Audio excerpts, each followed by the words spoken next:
Գիտեք, ես իմ դեմքին չունեմ դերասան ժպիտ, ինչ կամ, այդպիսին եմ։ Ու հետո մի բան լավ, գրեցինք այդ դիմակը, բայց մի բան լավ հասկանանք, ամենքս էլ գիտենք մեզ ինչպիսին որ կանք։ Դիմացինդ մի սումարմին է,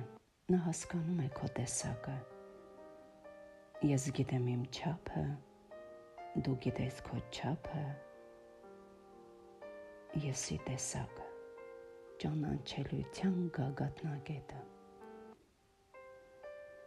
Այո, ճիշտ ես նկատել, ես ինքս շատ քչախոս եմ, քիչ խոսում եմ, շատ է լսում։ Գիտես, բոլորը խրատում են, բայց դա բնավ էլ իրենց հասու չէ։ Այո, ես քչախոս եմ, կրկին կասեմ,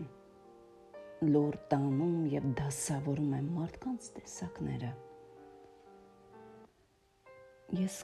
քննադատող չեմ, բնավ էլ, իրավունք էլ չունեմ, տողերից չեմ էլ կախվում։ Երևի դա տեսակ է անուղելի մարդկային։ Ինձ, քեզ, նրան, միայն ու միայն կասվի։ Մինչ խոսել է, խոսքերի չափ ես տալիս կարում կարկատում։ Կարող է հասու չլինի ամենքին,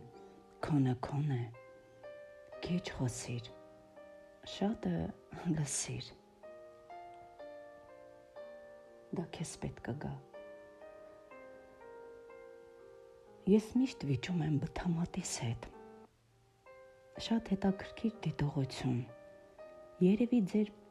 բթամատն ունի իր կարծիքը ամեն ինչի մասին, պետք չէ, սուսացրու։ Եթե դա բացառիկ վիճելու փորձ է, ապա հավանաբար ձեր բթամատը ցանկանում է ասել. Ես ամենակարևոր մատն եմ,